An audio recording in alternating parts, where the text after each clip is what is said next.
always been good with D.L. Hughley. All of a sudden, I think he catches wind that I go to the White House, not once, but twice. And all of a sudden, I'm all those things, what they call me, sell out and all that stuff. I'm like, all right.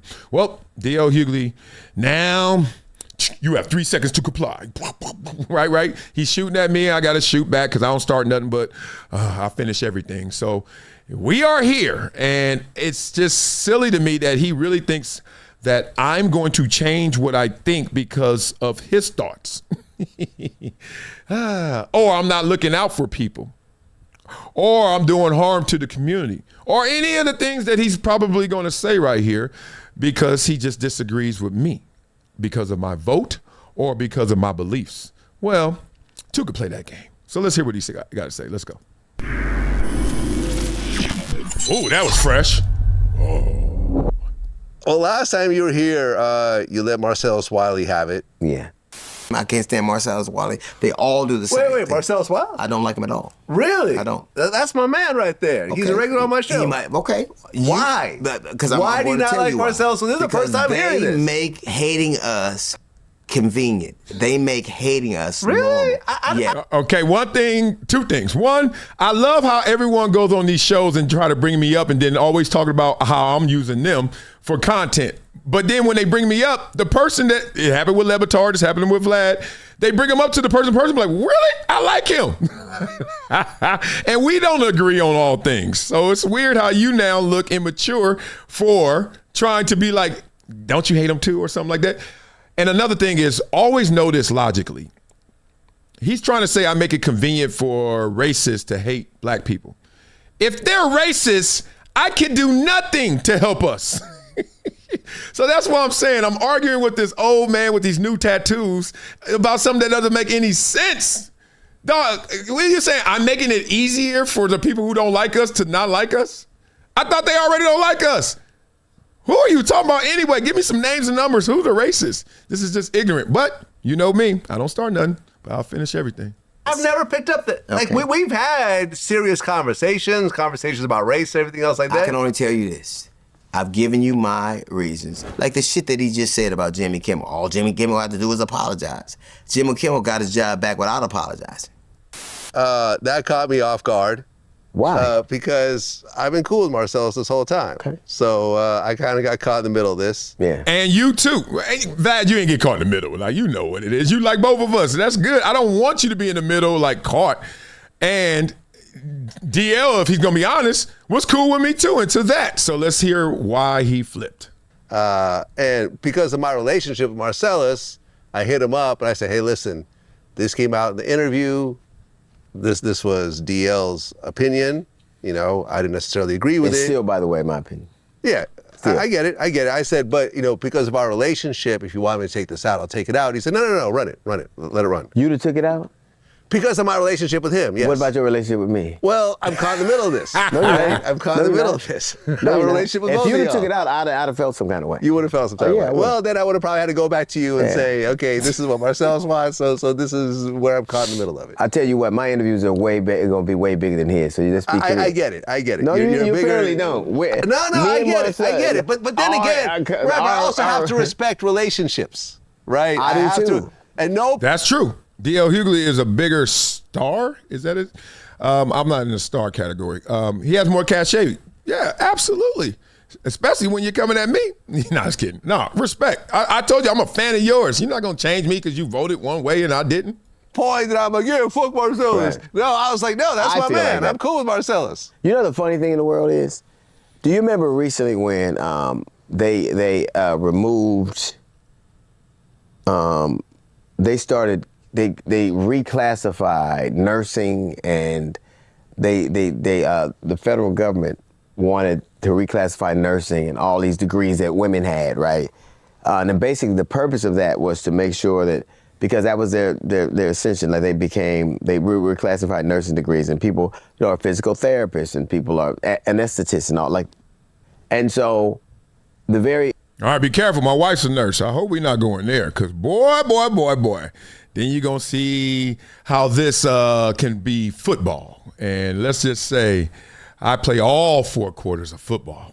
Administration that they champion did harm to the profession that they love. And the only time they ever said anything was when it affected them. Right. Yeah, that's It's people, an though. example of the kind of thing I never liked about him. I think that you can't hold yourself out and only speak about things that affect you and yours. And there's a certain kind of man that does that, and he embodies that all the time. I don't think he's a bright man. I don't think he's a thoughtful man. I don't think he's a man of convictions. I think that what he tends to do is talk about what I used to be as a gang member and how intelligent he is. But let's be clear. In an intellectual match, I probably do pretty good against a dude that went to Cornell. I mean, I probably do pretty good against a guy who went to Cornell. 1, I went to Columbia. 2, I do think I'll probably do pretty good. I'm not trying to measure my intelligence against yours. I actually think the way that you come up with your jokes when you were telling jokes back then was actually intelligent. Like, your humor. I thought it was calculated, and I thought that you had a great way of manufacturing jokes. Your material was good. But whenever you get into this match based on, where I went to school, or based on people who are saying I'm intelligent or thoughtful, because I never told you that. So obviously you're fighting my narrative. You're fighting the persona of me. And it's okay to say I'm smart, and it's okay to say I'm not. But I'm not saying any of those things, but you are. It's like when somebody walk up to you and they be like, I ain't scared of you. I was like, I ain't say you were, but you obviously are. That's how you sound right now to me, big dog. You sound shook. It's okay. Talk. when you guys started going back and forth, I was kicking his ass. like there was gaslighting, and it was like no one was I was really. gaslighting. Here's your bad life lessons that you still living under. When you join a gang, what happens to you? You feel tougher because it's a bunch of y'all. Mob mentality. And here's another thing. You also are a part of a pack. You got to live on code. Oh, don't. I lived in it. Right there. I was right there. Yeah, you got to be on code. You got to walk a certain way, act a certain way, dress a certain way, be a certain way in the group. Familiar? Now you're 60, and now your gang is Democrats. Now your gang is the DNC. Banging on anybody else who ain't sounding the same, looking the same, acting the same, talking the same, walking the same. Scared ass kid. Marcellus Wiley.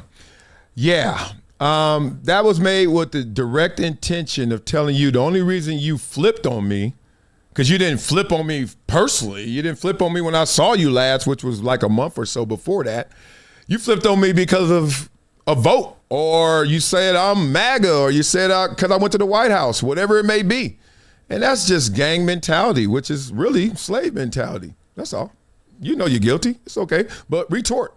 I know something you don't want to do for sure is to go back and forth about people's past, your past or mine. I can guarantee you there are things that you've been accused of in your past you don't want to talk about. So let's keep it off past. Because suffice it to say, both of us have done things we're not proud of. Both of us have done things we either have atoned for or should. So let's stay where we are right now. I'm no more a gang member and a dropout than you are a football player. But where I am now, yeah, you graduated from Columbia. But do you think you're that much more intelligent than me? I shouldn't interrupt you. Keep going. We both do the same things. Well, you're a podcaster, I'm a broadcaster. We both say things.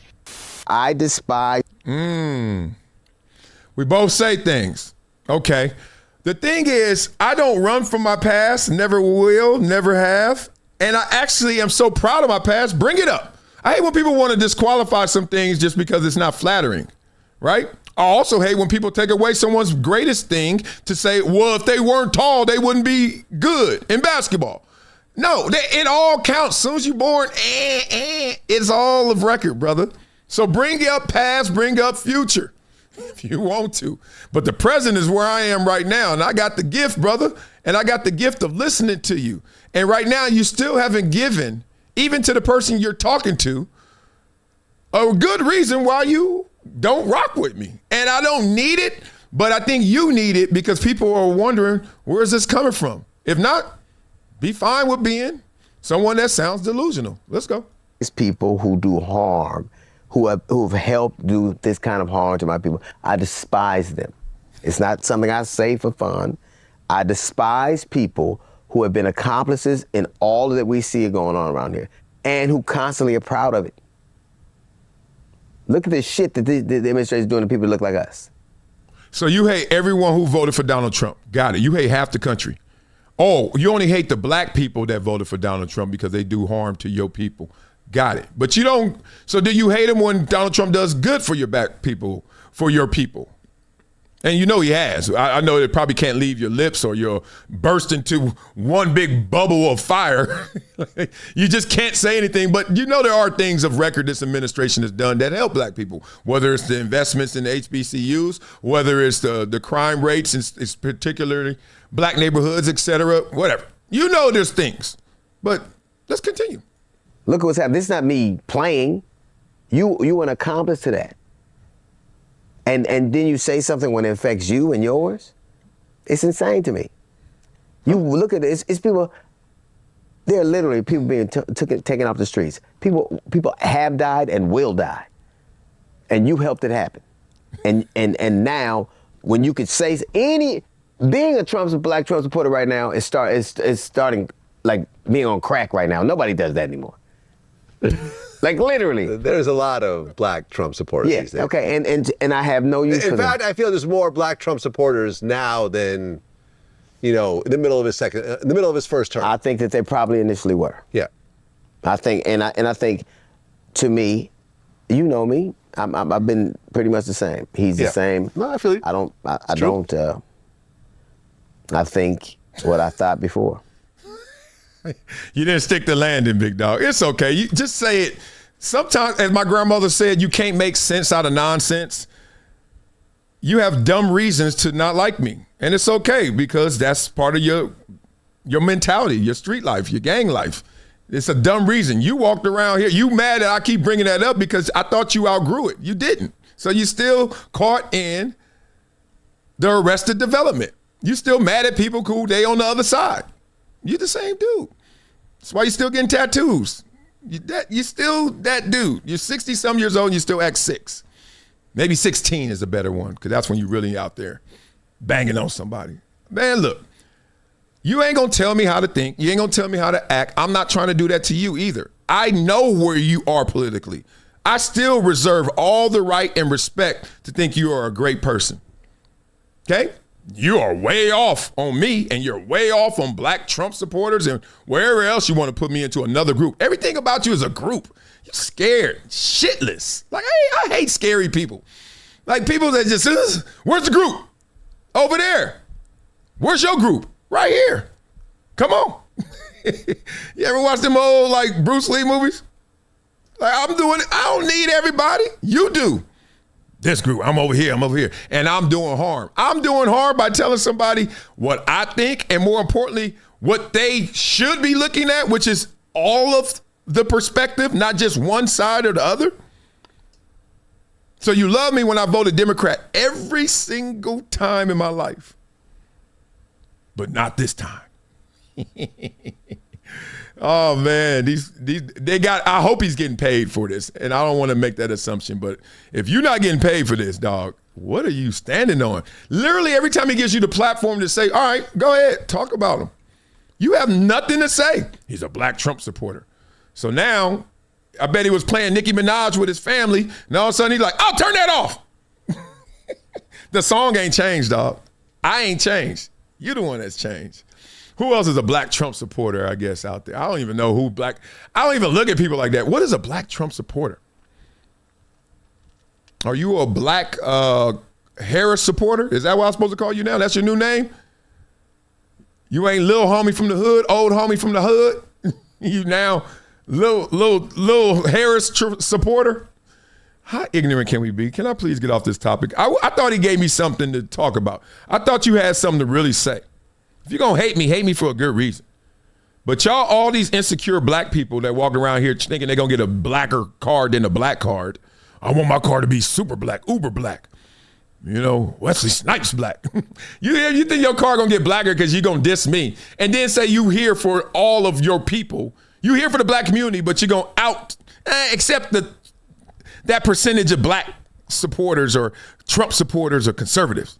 I'm for the people. It's the same thing I said before. You don't even understand your delusion. I can't enable a racist. They're already racist.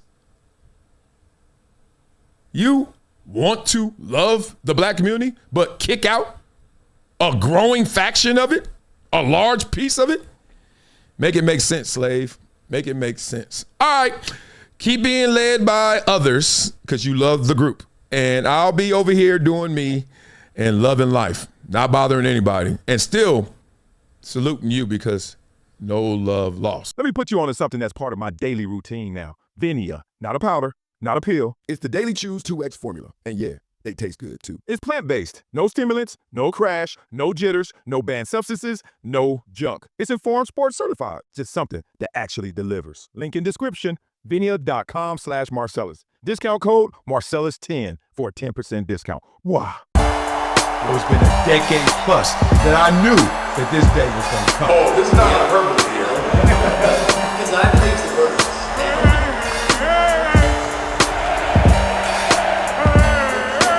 Time to hydrate. Hydration's the situation, so